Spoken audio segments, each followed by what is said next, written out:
Welcome to Mutual of Omaha's Wild Kingdom. I'm Peter Gross, co-host of the original Wild Kingdom with Marlon Perkins and Jim Fowler.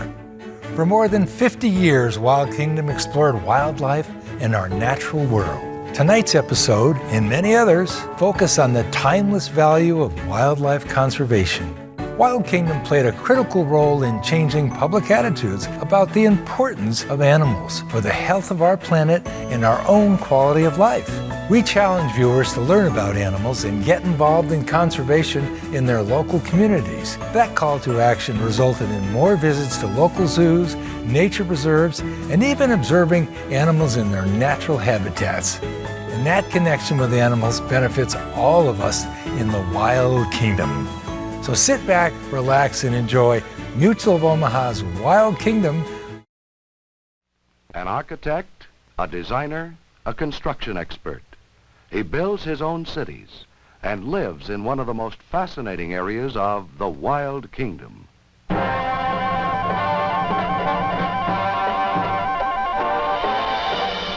Mutual of Omaha's Wild Kingdom.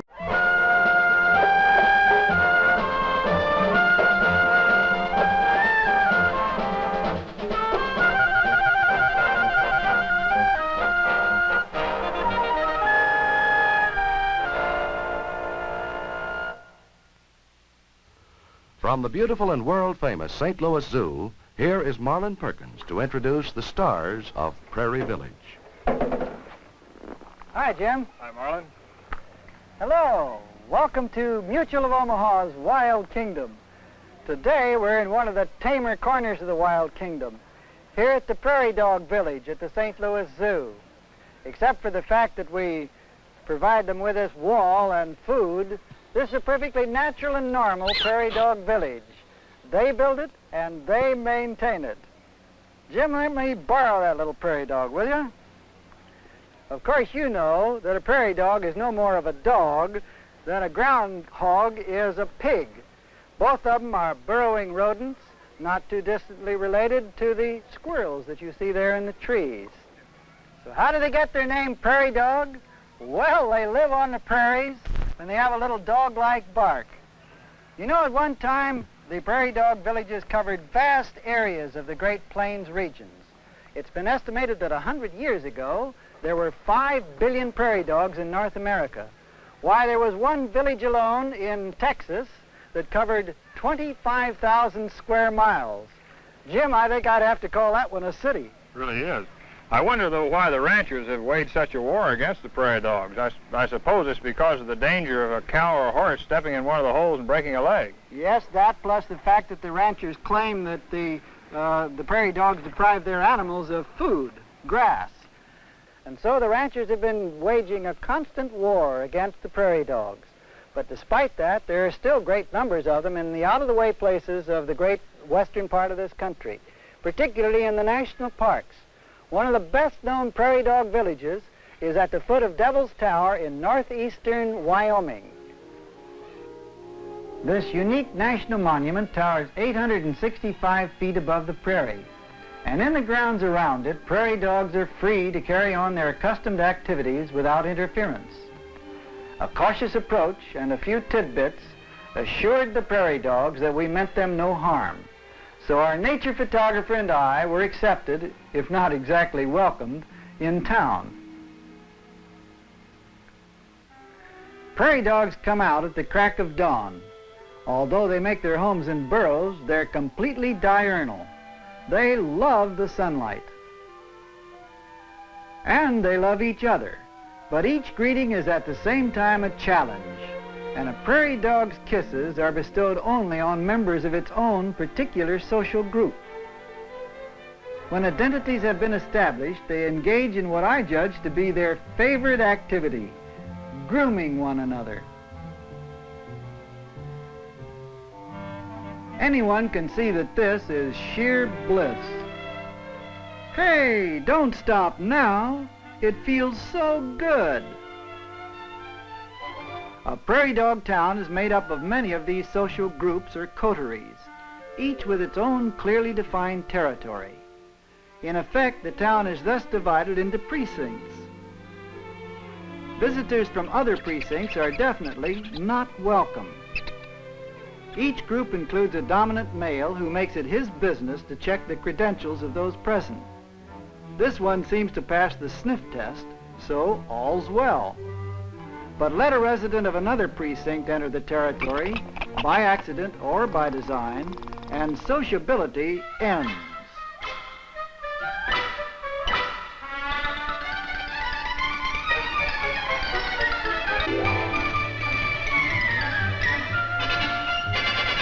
Having driven off the intruder, the male sounds the territorial call, which expresses a sense of all's well or all clear. The call is picked up by others in the territory and spreads across the town. Maintaining a home is, of course, a chore. Much of the maintenance work is done right after a rain, when the ground is soft and easy to work.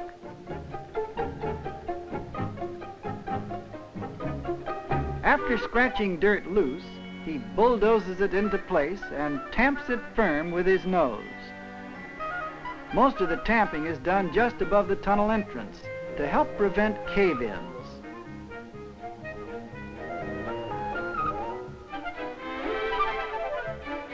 As our photographer Warren Garst observed, mound building is mostly manual labor, but it also calls for head work. Like any good workman, a prairie dog likes to work with clean tools. So a prairie dog mound is much more than a heap of dirt. It's a carefully constructed and preserved entrance to a tunnel home below, and the dog's own personal nose prints at the doorway. It's also a dike, keeping water out of the tunnel when the rains come. And it's also a vantage point from which to survey the surrounding country. Since he can only defend himself by retreating into his home, a prairie dog must be able to spot danger approaching from any direction. Sometimes this entails cutting down tall grasses that obstruct the view from his mound. But often this labor is combined with the pleasure of finding tasty grasses that please his palate.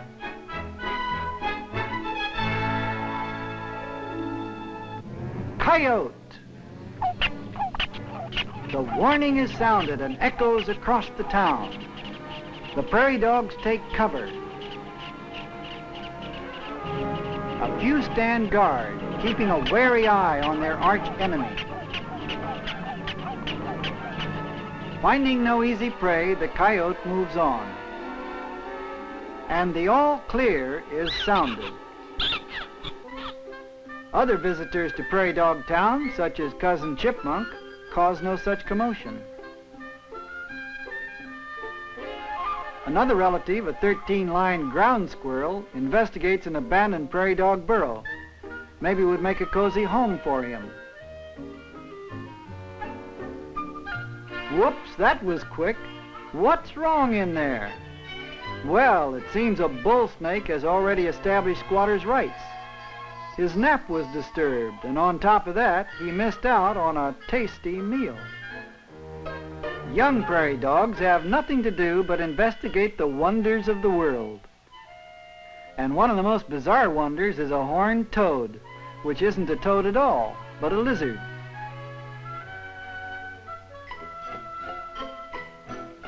The pup makes friendly advances, which are promptly rejected. This fearsome-looking creature gets its nickname from its squat, toad-like appearance. Horned toads feed almost exclusively on ants. Ever curious, the prairie dog pup is trying to strike up an acquaintance with a couple of young skunks, one of the many animals that use old prairie dog burrows as a motel when passing through. Try as he will to be sociable, the pup discovers that skunks have a distinctly unfriendly air about them.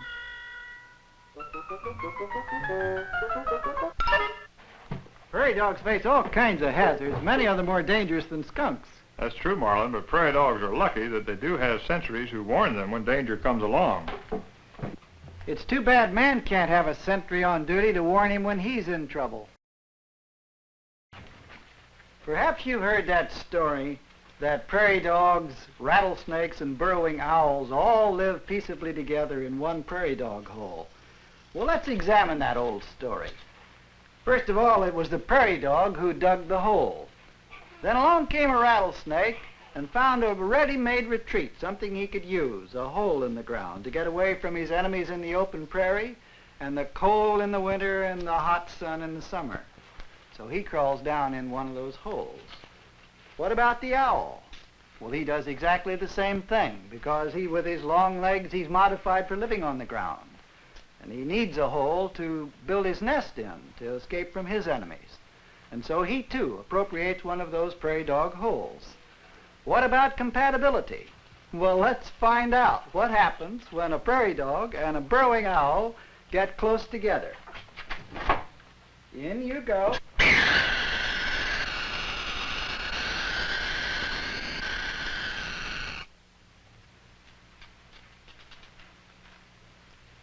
That was the alarm cry of the burrowing owl. There it goes again. Sounds pretty much like the rattle of a rattlesnake. And it's for the same reason.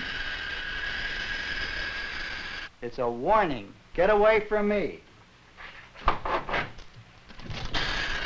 Okay, little prairie dog. That owl isn't interested in you. He's not compatible with you, at least. He's afraid of you. Now let's see what happens when a prairie dog comes into close contact with a rattlesnake.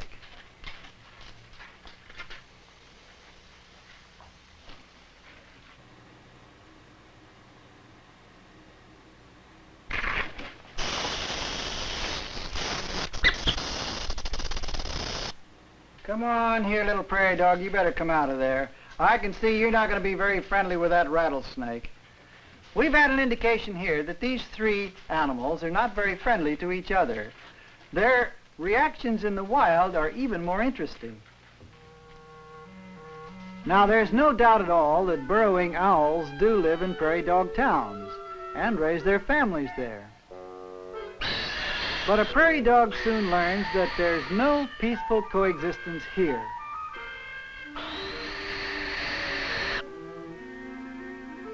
Although burrowing owls are capable of digging in soft earth, they prefer to move in where the work of excavating has already been done.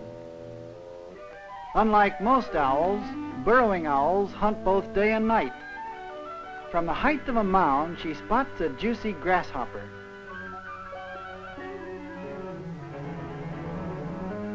Flying in for a closer look, she backs away cautiously, judging the range for a flying leap onto her prey. Then she heads for home, where a hungry chick waits for lunch.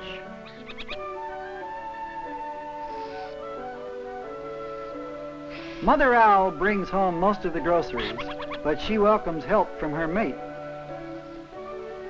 Like people, some owls aren't content to wait their turn. Things are going too slow to suit this fellow, so he's going to meet Mother halfway. Feeding the young is an almost unending labor. Here's the third member of the legendary trio, the rattlesnake. Since a prairie dog's middle name is Curiosity, investigation is in order. But that is certainly no friendly greeting. The fact is that the rattlesnake is a nuisance and a constant threat in prairie dog town. An even graver threat is the black-footed ferret, whose favorite diet is prairie dogs. But as prairie dogs have been exterminated over vast areas, the black-footed ferret has died out, and the now rare species seems destined for extinction. When fully furred, prairie dog pups emerge from the burrow at about 4 to 5 weeks of age. At first, they do little more than enjoy the sun. It feels so good that 2 of the youngsters express their feelings of contentment by giving a pint-sized territorial call. Already, they've discovered the joy of being groomed and seldom give mother a moment's peace. Family affection is quite genuine and is a cohesive force in their social system. babies just hate to see mother leave them, but soon they follow along to see the world with her. Then they go exploring on their own to discover that the world is indeed a strange place. Their home is deep in the ground, but the box turtle carries his home with him. Even so, it's another frequent visitor at the Prairie Dog Motel. Some lessons come the hard way, such as finding out that all mounds are not prairie dog mounds. Some are ant hills.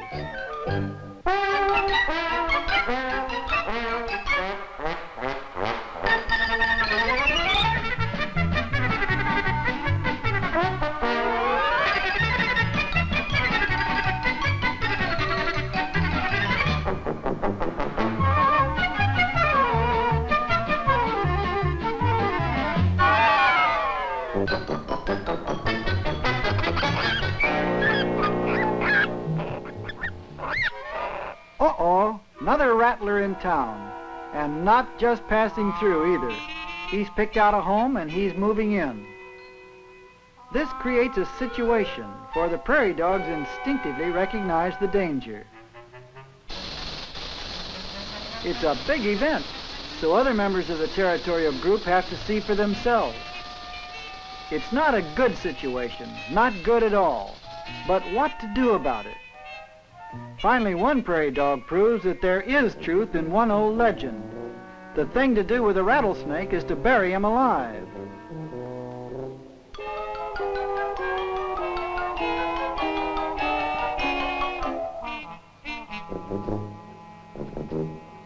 Loose dirt won't hold the snake.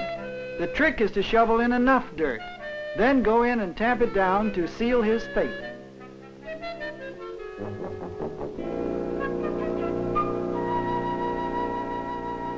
Our observations and studies have indicated that despite old wives' tales, any intruder in a prairie dog's home is an unwanted visitor. This is a cutaway model of a prairie dog burrow. Here is ground level, cutting right through the little mound that they build to keep the water from running down the hole. If danger threatens, the sentry only has to go into this little room.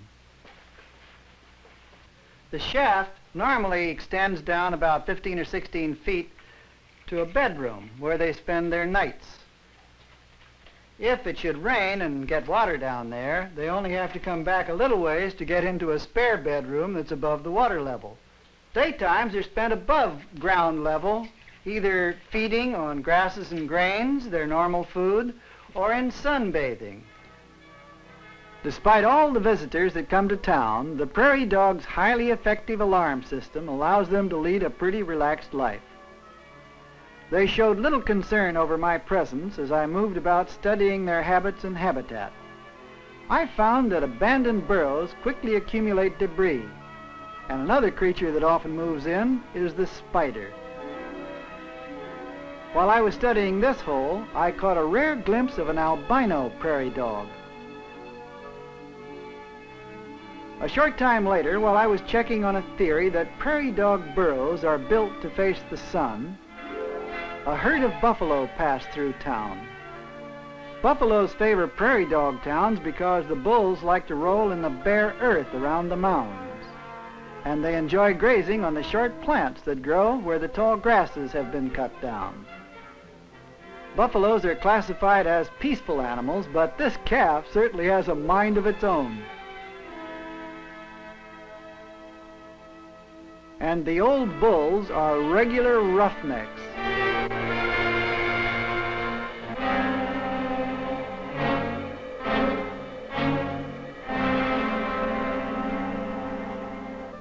Pronghorn antelopes are also frequent callers. They too like the plants that grow here, and they can eat in peace, knowing that the alarm bark of the prairie dogs will warn them of danger. Meanwhile, a spadefoot toad finds freshly dug earth an easy avenue of escape from the broiling sun.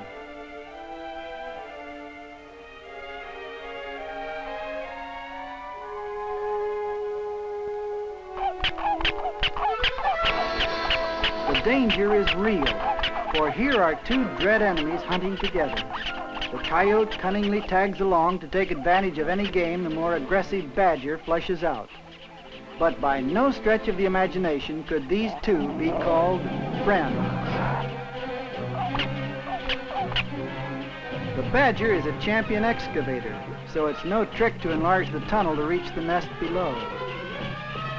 As he pushes the loose dirt out of the way, he keeps an eye on his untrustworthy companion. At a nearby mound, a curious pup comes out to see what all the excitement's about. He's too intent on watching the badger to notice the other danger. Too late, he sees the coyote, then makes the fatal mistake of running. And for all his work, the badger gets no reward. The danger past, the pups of the village get on with the business of exploration. What goes on here? Oh, it's a kangaroo rat. Maybe he'd like to play.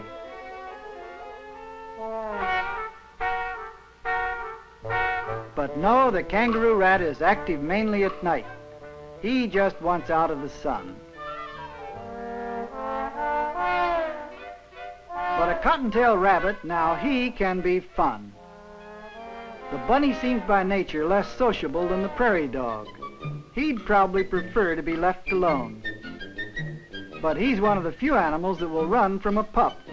And he runs right smack into a whole family of prairie dogs, where he becomes an object of considerable curiosity.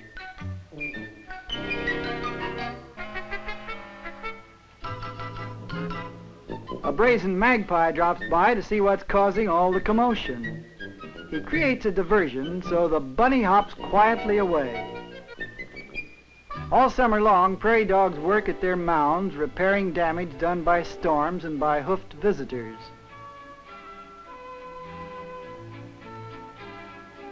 But his main job is eating, and at this pleasant task he works very hard.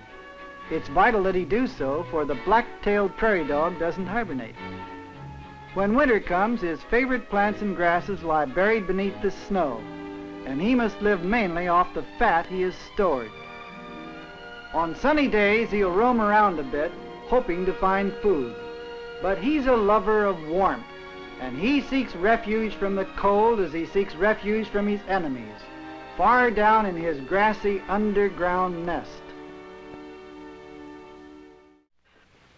Jim, I think we're pretty lucky to have these young captive raised prairie dogs to handle. I sure wouldn't want to pick up one in the wild state, would you? Not when they have teeth like that. And those wild ones can sure use those as weapons. In fact, they can go right through your finger without any trouble. These are good digging claws on the front feet, aren't they? Yes, they are.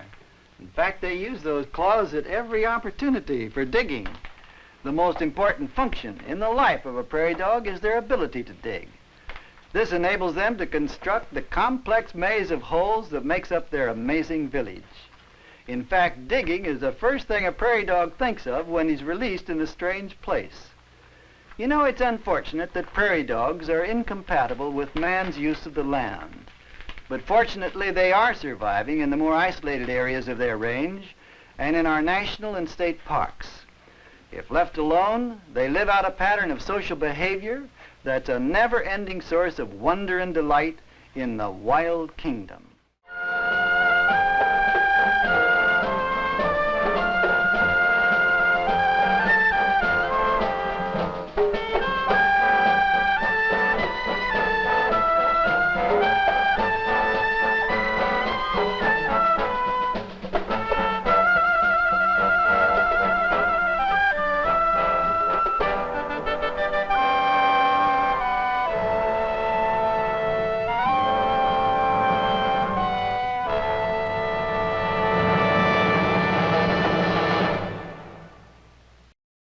Like what you saw? Follow us on Facebook, Instagram, and YouTube for more exclusive content. And visit our website at wildkingdom.com.